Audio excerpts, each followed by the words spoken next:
The idea of a war between the United States and Iran is not born from a single missile launch or a sudden presidential speech, but from more than 7 decades of accumulated mistrust, humiliation, power struggles,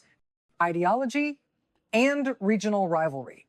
Beginning in 1953, when the CIA and Britain's MI6 orchestrated the overthrow of Iran's democratically elected Prime Minister Mohammad Mossadegh after he nationalized Iran's oil, planting a deep scar in Iranian political memory that still defines how Tehran views Washington as a manipulative imperial power willing to crush sovereignty to protect its interests, while the United States, in turn, spent decades backing the Shah of Iran as a strategic ally until the 1979 Islamic Revolution violently reversed the relationship, replacing a pro-American monarchy with a revolutionary theocracy that openly branded the U.S. the Great Satan, seized the American embassy in Tehran, and held diplomats hostage for 444 days, an event that permanently poisoned U.S.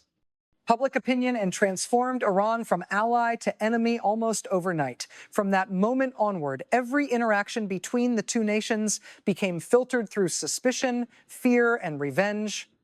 with Washington viewing Iran as a destabilizing force, exporting revolution across the Middle East, and Iran viewing Washington as the ultimate threat to its survival, sovereignty, and religious identity. Over the decades that followed, the conflict evolved into a shadow war rather than a direct one, fought through proxies, sanctions, assassinations, cyber attacks, and covert operations as the United States expanded its military footprint across the Persian Gulf, while Iran responded by building networks of influence through groups like Hezbollah in Lebanon, militias in Iraq, the Houthis in Yemen, and support for Syria's Assad regime, creating what Iran calls its axis of resistance and what the U.S. and its allies describe as a web of regional destabilization designed to encircle Israel and undermine American dominance. At the same time, Iran's pursuit of nuclear technology, officially for civilian energy, but viewed by Washington as a pathway to nuclear weapons, became the central flashpoint, triggering years of sanctions that crippled Iran's economy, devalued its currency, and fueled domestic hardship, while also hardening Iranian resolve to resist what it sees as nuclear apartheid, a world where certain nations are allowed ultimate weapons and others are punished for seeking deterrence.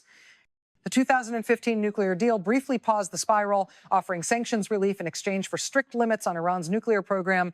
but its collapse after the United States withdrew under President Donald Trump reignited tensions, leading to a cycle of escalation marked by tanker attacks, drone strikes, and the 2020 U.S. assassination of Iranian General Qasem Soleimani, a national hero in Iran and architect of its regional strategy, an act that brought the two nations closer to open war than at any time in decades and demonstrated how easily miscalculation could ignite a full-scale conflict. A real USA-Iran war, if it were to erupt, would not resemble traditional battlefield clashes of the past, but would unfold across multiple domains simultaneously: air, sea, cyber, space, and information, with the United States possessing overwhelming conventional military superiority in terms of aircraft carriers, stealth bombers, and advanced missile systems, while Iran would rely on asymmetric warfare, swarm attacks by fast boats in the Strait of Hormuz, ballistic missile barrages against U.S., bases and allies, cyber attacks on infrastructure, and proxy forces striking American interests across the region, turning Iraq, Syria, Lebanon, Yemen, and the Persian Gulf into interconnected fronts. While global oil markets would shudder as even a temporary disruption of the Strait of Hormuz, through which roughly a fifth of the world's oil supply passes, could send energy prices skyrocketing, triggering inflation, economic shockwaves, and political instability far beyond the Middle East.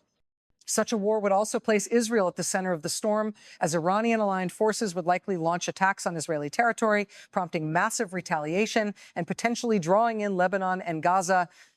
while Gulf states hosting U.S. bases would face missile threats that could destabilize already fragile regional balances. Inside Iran, a war could initially rally nationalist support around the regime,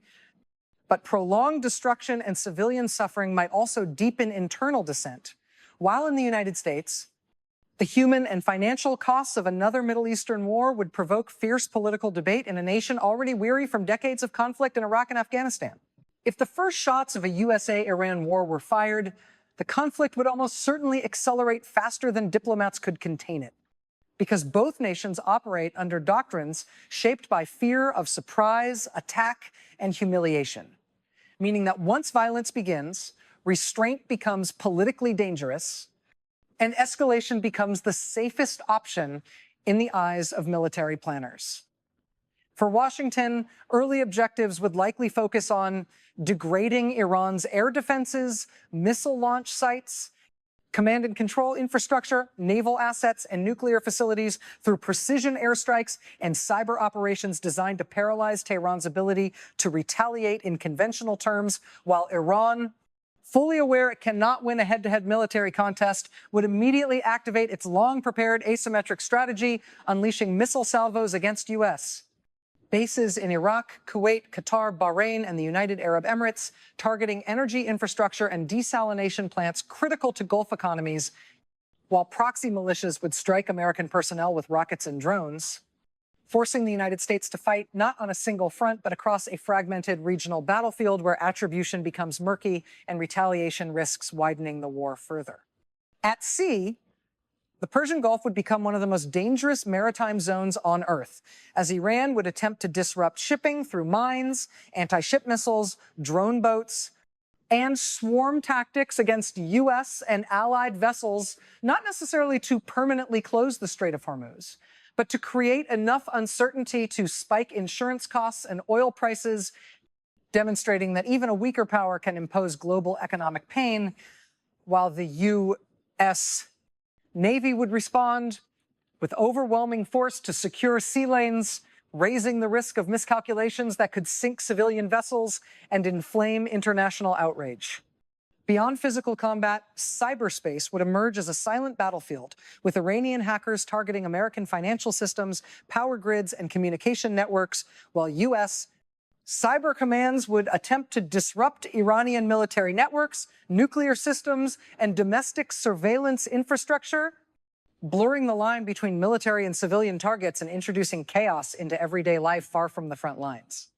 Politically, the war would fracture international alliances, as European nations already skeptical of another Middle Eastern conflict would struggle to balance support for Washington with domestic opposition, while Russia and China would exploit the crisis to weaken U.S. global influence, offering diplomatic cover to Iran, increasing economic cooperation, and presenting themselves as alternatives to American dominance, even as they carefully avoid direct military confrontation. Inside Iran, the regime would frame the war as proof of decades-long warnings about American aggression, using nationalism and religious rhetoric to suppress dissent, while cracking down on protests under the banner of national security. Yet over time, shortages, inflation, infrastructure damage, and civilian casualties could erode public patience, creating a volatile internal environment where loyalty and resentment coexist uneasily. In the United States, the war would unfold amid polarized politics, with supporters arguing that confronting Iran is necessary to prevent nuclear proliferation and protect allies, while critics would warn of another endless war draining resources, lives, and credibility, particularly if casualty numbers rise or objectives become unclear. Israel's role would further complicate the conflict, as it would almost certainly strike Iranian targets directly if it perceives an existential threat, triggering massive retaliation from Hezbollah in Lebanon, whose vast rocket arsenal could overwhelm Israeli defenses and pull the region into a devastating multi-front war that would dwarf previous conflicts, while civilian populations across Lebanon, Israel, Syria, and Gaza would bear the brunt of the violence. Over time, the war's economic consequences would ripple across the globe, with sustained disruptions to oil supplies driving energy prices higher, accelerating inflation, deepening inequality, and straining governments already grappling with economic uncertainty, while developing nations would suffer disproportionately, turning a regional conflict into a global humanitarian and political crisis. Strategically, even if the United States succeeded in severely degrading Iran's military and nuclear infrastructure, the long-term outcome would remain uncertain. because history suggests that bombing campaigns rarely eliminate ideological regimes or resolve deep-rooted geopolitical rivalries, and a wounded Iran might emerge more determined, more radicalized, and more reliant on clandestine methods.